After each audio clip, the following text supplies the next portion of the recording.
Hello dear साथियों, welcome to our channel गणेशाय world. तो फ्रेंड्स, आज की वीडियो में हम 12th बायोलॉजी के 3 अंक वाले जो प्रश्न हैं इनको कवर करेंगे।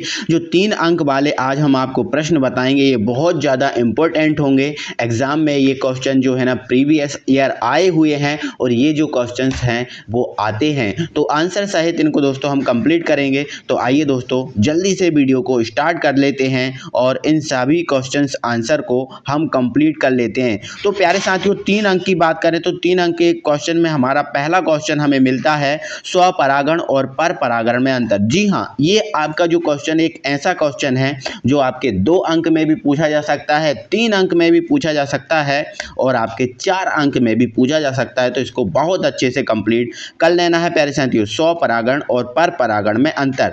तो अगर हम स्वपरागण की बात करें तो यह आनुवांशिक रूप से एक पौधे में होता है। जो स्वपरागण होता है प्यारे साथियों वो एक पौधे में होता है, लेकिन जो परपरागण है यह एक प्रजाति के आनुवांशिक रूप से भिन्न पौधों के बीच होता है। मतलब ये अलग अलग पौधों के बीच होता है, हम ऐसा कह सकते हैं, बट ये एक ही पौधे के बीच होता है। इसमें बाह्य परागक एजेंट की आवश्यकता होती है, लेकिन इसके लिए बाह्य परागक एजेंट जैसे वायु, जल, कीट आदि की आवश्यकता होती है। तो इसमें बाह्य परागक एजेंट की आवश्यकता होती है और इसमें बाह्य परागक के रूप में वायु, जल और कीट आदि की आवश्यकता होती है। अगला पॉइंट है तीसरा, इसके फलस्वरूप उत्पन्न बीज में पूर्वज गुण संरक्षित होते हैं। मतलब इसके द्वारा जो भी बीज उत्पन्न होगा उसमें पूर्वज जो है बीज उसका जो है ना गुण क्या होगा उपस्थित होता है, ऐसा कहें हम संरक्षित रहता है। लेकिन इसके फलस्वरूप बने बीज में 2 भिन्न पूर्वज गुण समाहित होते हैं, इसे संकर बीज भी कहते हैं प्यारे साथियों। ठीक है, चलो, यह जीनी एक रूपता बढ़ाता है, लेकिन ये जीनी विविधता बढ़ाता है। ये जीनी एक रूपता बढ़ाता है और यह जीनी विविधता को क्या करता है, बढ़ावा देता है। तो ये पहला क्वेश्चन आपको कंप्लीट कर लेना है बहुत अच्छे से ना। अगला क्वेश्चन है त्रिसंलयन। जो त्रिसंलयन है प्यारे साथियों, ये त्रिसंलयन क्या है और यह कहाँ और कैसे संपन्न होता है। त्रिसंलयन में सम्मिलित जो केंद्रक हैं उनके नाम लिखना है। तो पहले हम देखो क्वेश्चन हमारे 2-3 है इसमें मिक्स, तो 2-3 क्वेश्चन को ही कंप्लीट करेंगे। त्रिसंलयन की सबसे बात करेंगे, है ना, ट्रिपल रिफ्यूजन हम बोलेंगे इसको। तो देखो क्या होता है, त्रिसंलयन आवर्त बीजियों द्वारा प्रदर्शित विशिष्ट परिघटना द्विनिषेचन का एक चरण है। जो अब हम कहें त्रिसंलयन, तो ये द्विनिषेचन का क्या है प्यारे साथियों, एक चरण है।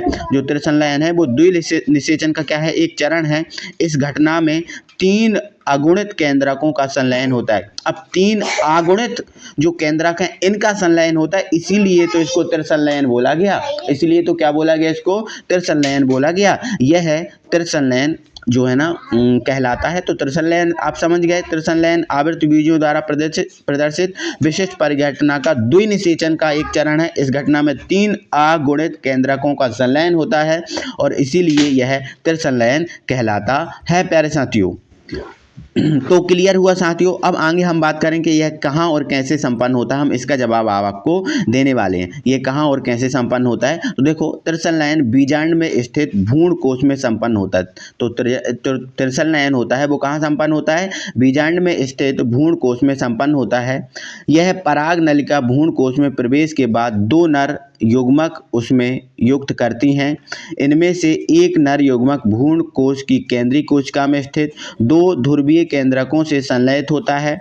इस प्रकार 3 केंद्रकों के संलयन से प्राथमिक भ्रूण कोश केंद्रक का निर्माण होता है। तो इस प्रकार से ये 3 जो है ना केंद्रक वो मिल जाते हैं और त्रिसंलयन का जो निर्माण हो जाता है। ठीक है, अब त्रिसंलयन में सम्मिलित केंद्रकों के नाम, तो देखो ये केंद्रकों के नाम हैं नर युग्मक प्लस 2 ध्रुवीय केंद्रक बराबर गुणित प्राथमिक भ्रूण कोशीय केंद्रक। ठीक है, तो ये आपका हो चुका है, क्वेश्चन कंप्लीट हो गया प्यारे साथियों। आगे बढ़ेंगे तो ये इंपॉर्टेंट क्वेश्चन है, त्रिसंलयन वाला बहुत इंपॉर्टेंट क्वेश्चन है, इसको कंप्लीट कर लेना बहुत अच्छे से। ठीक है, चलो आगे बढ़ेंगे दोस्तों। अगला हमें क्वेश्चन कंप्लीट करना है। देखो हम आपको जो भी क्वेश्चन बताते जा रहे हैं उन क्वेश्चन को आपको बहुत अच्छे से कंप्लीट कर लेना है प्यारे साथियों। ठीक है, तो देखो परिपक्व भ्रूण कोश का आरेख बनाइए। जो परिपक्व भ्रूण कोश है इसका हमें क्या करना है प्यारे साथियों, आरेख तैयार करना। थोड़ा सा हम इसको छोटा कर देंगे ताकि आपको बहुत अच्छे से दिख पाए। ठीक है, तो देखो परिपक्व भ्रूण कोश का आरेख बनाइए तथा इसकी 8 केंद्रीय 7 कोशिकीय प्रकृति को क्या करना है, दर्शाना है। तो 8 केंद्रीय और सात कोश की प्रकृति को आपको दर्शाना है। तो देखो एक परिपक्व भ्रूण कोश का ये जो है आपको दिख रहा होगा, ये इसका डायग्राम है, ठीक है। ये ऐसे आपको बनाना है। यहाँ पर जो है ना प्रतिव्यसांत होता है, यहाँ ध्रुवी केंद्रक, ये जो आपका देखो ध्रुवी केंद्रक बना है, ये केंद्रीय कोशिका बना है, ये अंड बना हुआ है ना। तो आप यहाँ देख सकते हो इन सब चीज़ों को, ठीक है। एक एरो आपका ये जो देखा है ये सहायक कोशिका बनी हुई है ना। ये तंतुरूप समुच्चय है, ये वाला जो आपको दिख रही है ना ये वाली लाइन, ये तंतुरूप समुच्चय, ठीक है। तो ऐसे करके आपको ये डायग्राम भी बनाना सीख लेना एक बार, है ना। डायग्राम बहुत ईजी होते हैं, बनाना आपको आना चाहिए, ठीक है। चलो इसके बाद दोस्तों हम अगले क्वेश्चन पे बात करेंगे, ठीक है। जो भी हम क्वेश्चन आपको बताएंगे वो आपको कंप्लीट करना है। बहुभ्रूणता क्या है? अब देखो अगला क्वेश्चन हमें करना है कंप्लीट। बहुभ्रूणता है जो क्या है, व्यावसायिक रूप से इसका किस प्रकार अतिदोहन किया जा सकता है, ठीक है। तो बहुभ्रूणता में अगर बात करें, बीज में से एक से अधिक भ्रूण विकसित होने की प्रक्रिया बहुभ्रूणता। अब नाम से ही समझ में आ रहा, बहुभ्रूणता। तो बहुभ्रूणता मतलब एक से ज़्यादा। तो बीज में से एक से अधिक भ्रूण विकसित जब होते हैं तो इसे ही हम क्या कहते हैं, बहुभ्रूणता कहते हैं। आम तथा नीब की विभिन्न प्रजातियों में भ्रूण कोश के चारों ओर उपस्थित बीजांड कायिक कोशिकाएं विभाजित होने लगता है तथा भ्रूण कोश में घुसकर एक भ्रूण के रूप में विकसित हो जाती है। ऐसी स्थिति में एक बीजांड के अंदर है ना कई भ्रूण विकसित होने लगते हैं और इसे ही हम क्या बोलते हैं, बहुभ्रूणता कहते हैं। तो बहुभ्रूणता का व्यावसायिक स्तर पर प्रयोग कर रोग रहित तथा उच्च उत्पादन क्षमता वाले फल एवं सब्जियों की किस्में विकसित की जाती हैं। क्या की जाती हैं? विकसित की जाती हैं, ठीक है। चलो इसके बाद दोस्तों अगले क्वेश्चन पे हम बात करेंगे, ठीक है।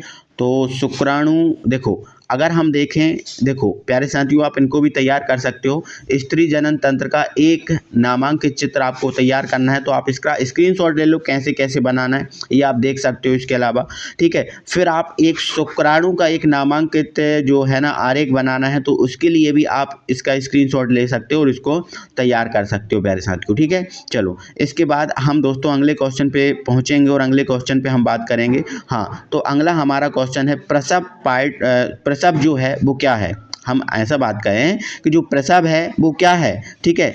या जो पार्ट्यूरेशन क्या है, जो पार्ट्यूरेशन भी बोलते हैं या प्रसव बोलते हैं, क्या है ना। प्रसव को प्रेरित करने वाले कौन से हार्मोन शामिल हैं उनमें आपको ये बताना है, ठीक है। तो देखो इसको थोड़ा सा हम छोटा करेंगे प्यारे साथियों, हाँ, ताकि आपको पूरा दिखे, ठीक है। देखो इधर सागर्भता के अंत में गर्भाशय के जोरदार संकुंचनों के कारण गर्भस्थ शिशु योनि द्वारा बाहर आ जाता है। इस प्रक्रिया को प्रसव कहते हैं, ठीक है। तो सागर्भता के अंत में गर्भाशय के जोरदार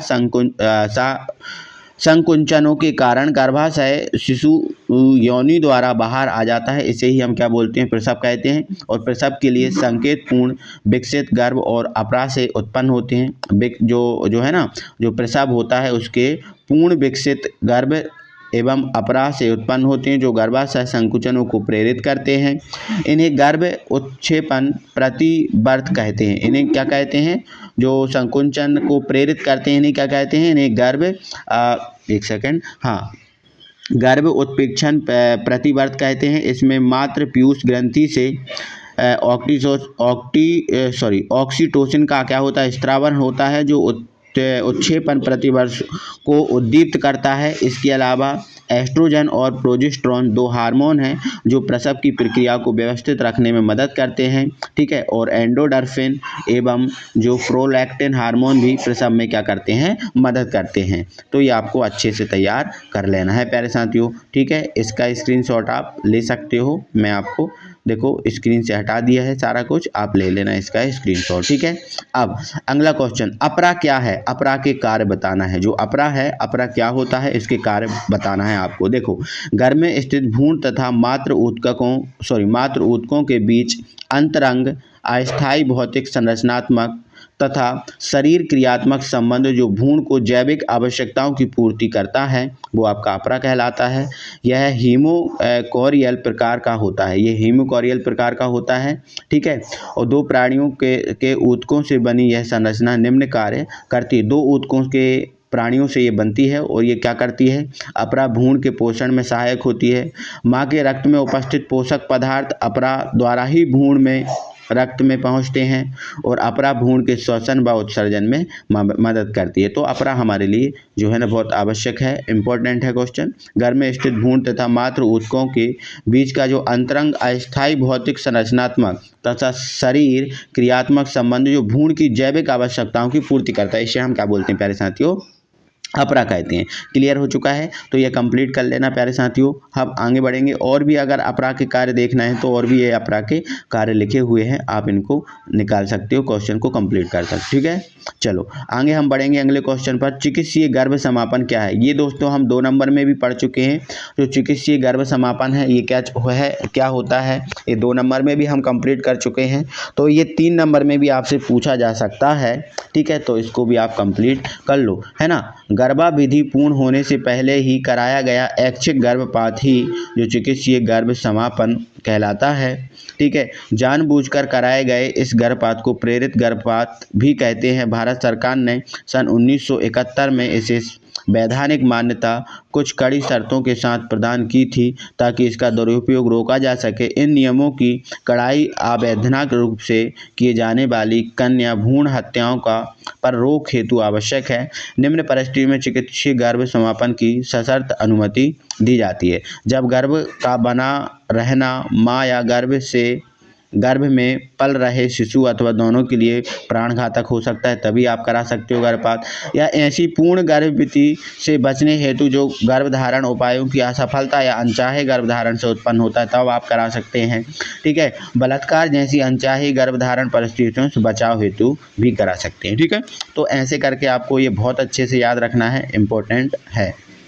ठीक है, अब जो एमनियोसेंटेसिस विधि क्या है, जो एमनियोसेंटेसिस विधि है दोस्तों, इसको भी हमने 2 नंबर में कंप्लीट कर लिया था, है ना। तो अगर आप इसको फिर से एक बार समझना चाहते हैं तो इसका स्क्रीनशॉट ले लो और इसको कवर करो, एमनियोसेंटेसिस। ठीक है, चलो इसके बाद हम आगे बढ़ेंगे और अगले क्वेश्चन पे प्यारे साथियों हमारी बात होगी। ठीक है, चलो अगला क्वेश्चन है, देखो अंतर तो हमें एक भी नहीं छोड़ना प्यारे साथियों, अंतर तो हमें सभी कंप्लीट करने हैं। तो प्रभाविता और अप्रभाविता में अंतर आपको बताना है। तो देखो, मेंडल के विपरीतार्थ लक्षण जोड़ी में वह लक्षण जो संकर तथा अपने शुद्ध वंशक्रम दोनों स्थिति में अभिलक्षित होते हैं प्रभावी लक्षण कहलाते हैं तथा इस क्रम को प्रभाविता कहते हैं। ठीक है, तो प्रभावी लक्षण जो है जिससे उत्पन्न होते हैं वही प्रभाविता है, लेकिन इसके विपरीतार्थ लक्षण जोड़ी में वह लक्षण जो केवल अपने शुद्ध वंशक्रम में अभिलक्षित होते हैं परंतु संकर पौधे में उसका अभिलक्षण अप्रभावी होता है, इसे अप्रभाविता कहते हैं। तो अंतर आपको कंप्लीट करना है। एक बार वीडियो को पॉज करो, देखो एक बार मैं पढ़ा रहा हूँ,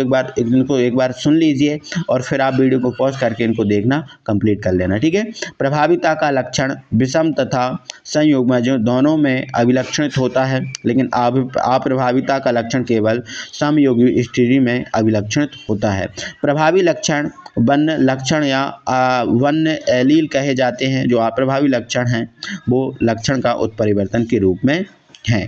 ठीक है, तो इनको आपको कंप्लीट करना है। ठीक है, फिर अगला आपको कंप्लीट करना है दोस्तों समयुग्मजी और विषमयुग्मजी में अंतर। जो संयुग्मजी है और विषमयुग्मजी है इसमें अंतर आपको कंप्लीट करना है। ठीक है, तो अगर इसमें देखें समयुग्मजी, तो जब किसी जीव में विपरीतार्थ लक्षण वाले दोनों एलीलों में कोई एक एलील ही 2 गुनी संख्या में उपस्थित होता है तो उसे हम समयुग्मी कहते हैं, जैसे टीटी और स्मॉल टीटी। ठीक है, और जब किसी जीव में विपरीतार्थ लक्षण वाले दोनों एलील उपस्थित होते हैं तो इसे विषमयुग्मजी कहते हैं। तो दोस्तों अभी तक आपने हमारे चैनल को सब्सक्राइब नहीं किया तो जल्दी से चैनल को यार सब्सक्राइब कर लीजिए यार, है ना, और वीडियो को ज़्यादा से ज़्यादा शेयर कर लीजिए। ठीक है, यह स्थिति शुद्ध वंशक्रम वाले पौधों में पाई जाती है, लेकिन यह स्थिति संकर पौधों में पाई जाती है जो शुद्ध अलग अलग वंशक्रम वाले पौधों को क्रॉस कराकर प्राप्त किए जाते हैं। ठीक है, यह केवल 2 प्रकार के युग्मज बनाते हैं और ये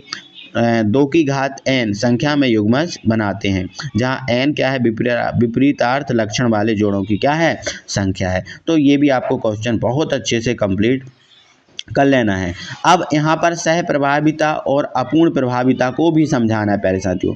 जो सह प्रभाविता होती है ये क्या होती है और जो अपूर्ण प्रभाविता होती है ये क्या होती है, इसको भी आपको कंप्लीट करना है। सह प्रभाविता, इसमें F1 पीढ़ी में दोनों जनकों से मिलते जुलते लक्षण पाए जाते हैं, ठीक है, किसमें, सह प्रभाविता में, ठीक है। अब इसका उदाहरण ये है, रक्त समूह निर्धारण में 3 प्रकार के एलील, ठीक है, IA, IB और IO भाग लेते हैं और IA एवं IB दोनों जो है ना वो I0 पर प्रभावी होते हैं, ठीक है, क्या होते हैं, प्रभावी होते हैं। तो आगे क्या होता है, A और B रक्त समूह वाले व्यक्तियों से उत्पन्न संतानें जिनमें IA और IB दोनों विषम युग्मजीय रूप में पाए जाते हैं तो AB रक्त समूह दर्शाते हैं, अर्थात IA तथा IAB दोनों अपने अपने लक्षण समापन के रूप में दर्शाते हैं, ठीक है। इतना कंप्लीट करोगे, फिर ये सह प्रभाविता हो गया। और फिर अपूर्ण प्रभाविता की अगर बात करें तो इनमें 2 जनकों के संकरण से प्राप्त F1 पीढ़ी में ऐसे लक्षण आ जाते हैं जो दोनों जनक लक्षण भिन्न होते हैं, ठीक है। तो ये अप्रभाविता का कुछ स्ट्रक्चर आपको बनाना है ये वाला, ठीक है। तो ये अपूर्ण प्रभाविता का आपको ये डायग्राम बनाना है स्ट्रक्चर, और फिर इसका ये आपको उदाहरण दिया है, ये आपको उदाहरण कंप्लीट करना है प्यारे साथियों, ठीक है। तो इतना आप कंप्लीट करोगे, ठीक है। चलो अब अगला क्वेश्चन आपका है कि मानव लिंग निर्धारण कैसे होता है, इसको समझाना। जो मानव का लिंग निर्धारण है कैसे होता है समझाना है।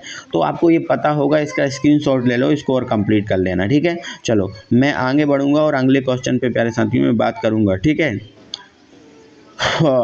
अगला क्वेश्चन है प्यारे साथियों, एक सेकेंड, हम बात करेंगे, बहुत इंपॉर्टेंट क्वेश्चन पे हम बात करेंगे, है ना। बाकी आपको इन क्वेश्चन को भी आपको बहुत अच्छे से कंप्लीट करना है, तो आप इनको कंप्लीट कर सकते हैं, ठीक है। चलो अगला हमारा क्वेश्चन है डीएनए फिंगरप्रिंट तकनीक में सैटेलाइट डीएनए की महत्व की आपको क्या करना है, व्याख्या करना है। तो डीएनए या क्रोमोसोम में कई ऐसी जगह होती हैं जहां डीएनए अनुक्रम का छोटा भाग लाखों बार पुनरावृत्त होता है, जिसे मुख्य डीएनए से घनत्व प्रवणता अपकेंद्रीय द्वारा अलग किया जा सकता है और इसे ही डीएनए सैटेलाइट कहते हैं। सैटेलाइट डीएनए का महत्व निम्न प्रकार है। सैटेलाइट डीएनए एक उच्च बहुरूपता प्रदर्शित करता है जिसके कारण मानव की व्यक्तिगत डीएनए पहचान संभव है और सैटेलाइट डीएनए के इसी गुण का आधार मानकर डीएनए फिंगरप्रिंट तकनीक विकसित की गई थी। तो आपको 2 से 3 आपको कंप्लीट करना है, एकदम पूरा नहीं कंप्लीट करना है, ठीक है। चलो आप देखो, जो भी क्वेश्चन आपको ऐसा लग रहा है जो मैं बता रहा हूँ उसका आप एक बार स्क्रीनशॉट भी लेते चलें, है ना। और स्क्रीनशॉट लेते चलेंगे तो आपको आगे पढ़ने में क्या होगी, आसानी होगी, कोई परेशानी इसमें दिक्कत नहीं होगी, ठीक है। अब यहाँ पर देखो, निम्नलिखित रोगों के संचरण कैसे होते हैं। अब ये कुछ रोग दिए हैं, इनके संचरण जो हैं कैसे किए जाते हैं वो आपको बताना है। तो अब ये पढ़ सकते हो यार, जो भी पढ़ सकते हो उसका स्क्रीनशॉट लो और उसको पढ़ लो, ठीक है। चलो, है ना। अब ये क्वेश्चन किशोरों में अल्कोहल तथा ड्रग के सेवन को रोकने के उपाय लिखना है, ठीक है। तो किशोरों में अल्कोहल और ड्रग के सेवन के रोकने के क्या करना है बेटा, हमें उपाय लिखने हैं। तो आप देखो इनके उपाय, ठीक है। किशोर अवस्था बचपन और प्रौढ़ता को जोड़ने वाला क्या है, एक पुल है। जो किशोर अवस्था है बहुत ही महत्वपूर्ण है, जो बचपन और प्रौढ़ता को जोड़ने वाला एक ऐसा हम कहें पुल है ना। इस समय बच्चों में अनेक जैविकी एवं व्यवहारात्मक परिवर्तन आते रहते हैं, जैविकी और व्यवहारात्मक परिवर्तन आते रहते हैं। इस प्रकार यह अवस्था किसी व्यक्ति के मानसिक और वैज्ञानिक विकास का बहुत ही नाजुक समय है, ठीक है। जिज्ञासा, जोखिम उठाने और उत्तेजना के प्रति आकर्षण और प्रयोग करने की इच्छा आदि सामान्य कारण हैं जो किशोरों को ड्रग और अल्कोहल के लिए प्रेरित करते हैं, ठीक है। तो उत्तेजना होती है, आकर्षण होता है, तो ये बहुत सी चीज़ें होती हैं जो आपको क्या कहते हैं, ड्रग लेने के लिए या अल्कोहल लेने के लिए मजबूर कर देती हैं। तो उनकी प्राकृतिक जिज्ञासा उन्हें प्रयोग के लिए अभिप्रेरित करती है। जब बच्चे ड्रग और अल्कोहल के प्रभाव के फायदे के रूप में देखने लगते हैं तो समस्या और ज़्यादा बढ़ जाती है, ठीक है।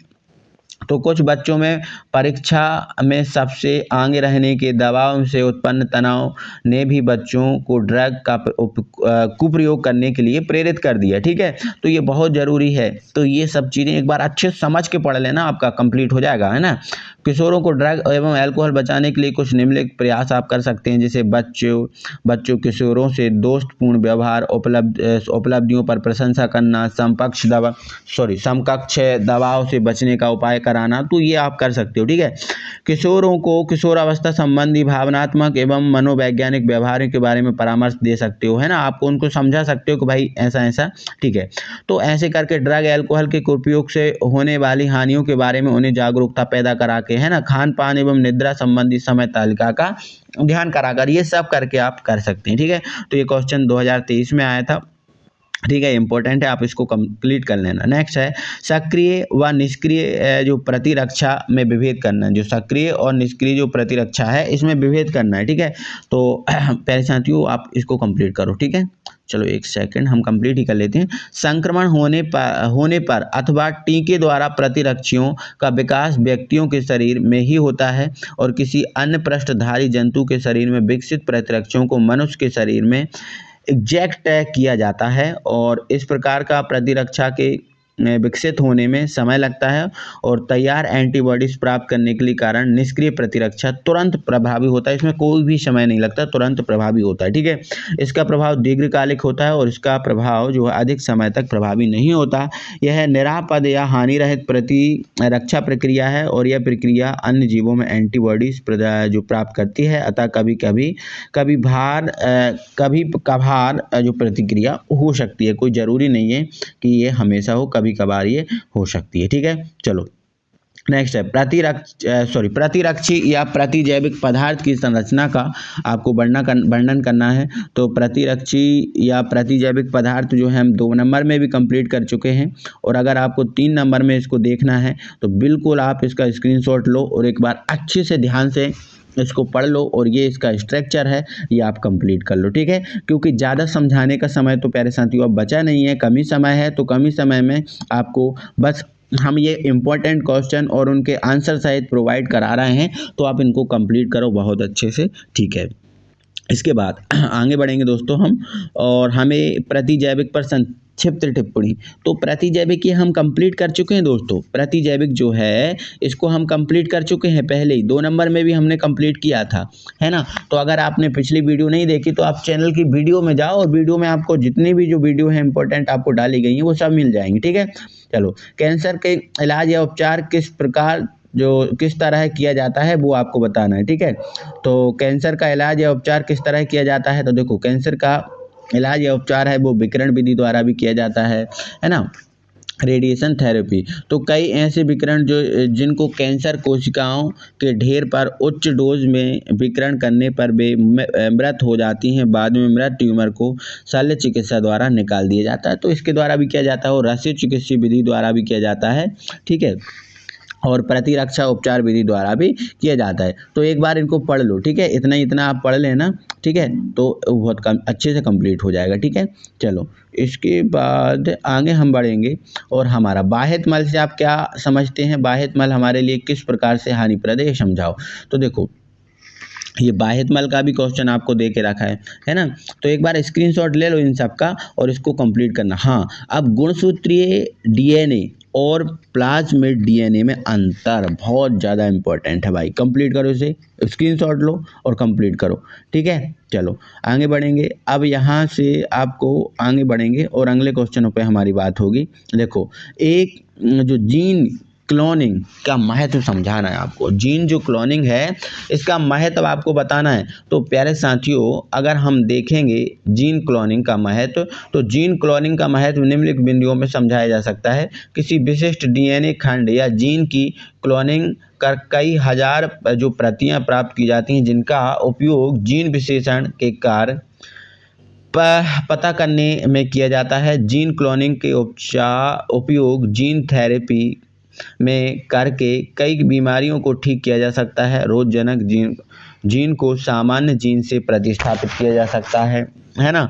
और बहुत से मानव जंतु एवं पादप आधारित जीनों में सूक्ष्म जीवाणुओं या अन्य जीवों में प्रतिस्थापित कर उनके उत्पाद प्राप्त किए जा सकते हैं जिनका औषधीय महत्व है, जैसे इंसुलिन, वृद्धि हार्मोन, ऊतक, है ना, प्लाजीमोनिन, जैन एक्टिवेटर, प्रोटीन आदि। ठीक है, बहुत से ट्रांसजेनिक फसलों के रूप में उत्पादन के रूप में जीन क्लोनिंग का भी उपयोग किया जा रहा है प्यारे साथियों। ठीक है, तो अगला है कि अनुवांशिक रूप से रूपांतरित जीव मतलब जीएमओ से आप क्या समझते हैं ये समझाओ। तो बहुत से छोटा है ना, किसी भी प्रकार के जीवधारियों जिनके जीनों को कुछ फेर बदल कर परिवर्तित कर दिया जाता है जो अनुवांशिक रूपांतरित जीव कहलाते हैं। अगर इनमें कोई विजातीय जीन समाविष्ट कर दिया गया हो तब ऐसे जीएमओ परजीवी जीव कहलाते हैं, अर्थात परजीवी जीव भी एक प्रकार से जेनेटिकली मॉडिफाइड ऑर्गेनिज्म कहलाते हैं या फिर हम कह सकते हैं होते हैं।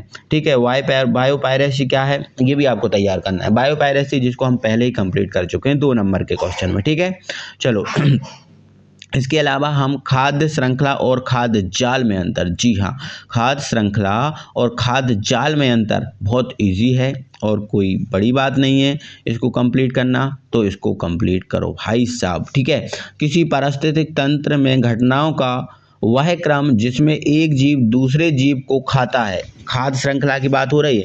किसी पारिस्थितिक तंत्र में घटनाओं का वह क्रम जिसमें एक जीव दूसरे जीव को खाता है तथा वह दूसरे अन्य जीव द्वारा खाया जाता है जो खाद्य श्रृंखला कहलाता है। लेकिन खाद्य जाल में पारिस्थितिक तंत्र में खाद्य श्रृंखलाओं के बीच इंटरलॉकिंग को खाद्य जाल या फूड वेब कहते हैं।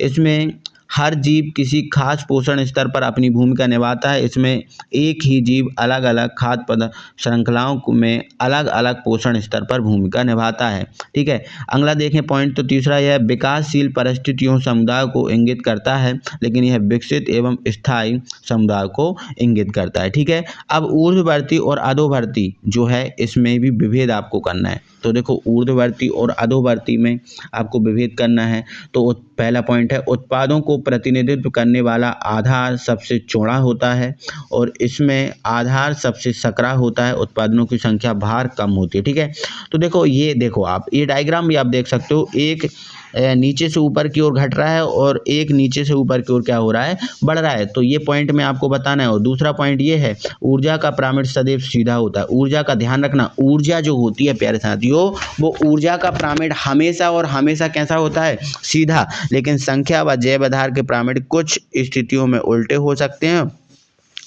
है ना। वृक्ष के पारिस्थितिक तंत्र की संख्या का जो है वो पिरामिड है। तो यहाँ पर ये हमेशा जो है वो ऊर्जा का जो पिरामिड है हमेशा सीधा होगा, लेकिन संख्या का जो पिरामिड है वो आपका उल्टा भी हो सकता है। तो ऊर्ध्ववर्ती और अधोवर्ती में ये अंतर है, आप कंप्लीट करना है इसको। ठीक है, अब अगला है स्वस्थानीय और बाह्य स्थानीय में अंतर। स्वस्थानीय और बाह्य स्थानीय में अंतर ये आपको कंप्लीट करना है बहुत अच्छे से। ये तो भाई 4 नंबर में भी आपसे पूछा जा सकता है। तो मेरे प्यारे साथियों अगर 3 नंबर के जो मैंने क्वेश्चन बताए हैं ये 3 नंबर के क्वेश्चन भी पूछे जा सकते हैं, 2 नंबर में भी पूछा जा सकता है और ये क्वेश्चन 4 नंबर में भी पूछा जा सकता है। तो इनको आपको कंप्लीट करना है बहुत अच्छे से। स्वस्थानीय और बाह्य स्थानीय का भी आप देख सकते हो बहुत अच्छे से हम कंप्लीट करना है। ठीक है, तो इनको अगर कंप्लीट आप कर लेते हो तो कहीं ना कहीं आपको हेल्प मिलेगी आपके एग्जाम में। ठीक है, तो प्यारे साथियों कैसा लगा वीडियो, एक बार वीडियो को जरूर लाइक करें, है ना, अपने फ्रेंड सर्कल में शेयर करें। मिलते हैं तो फिर अगली वीडियो में, तब तक के लिए थैंक यू वेरी मच।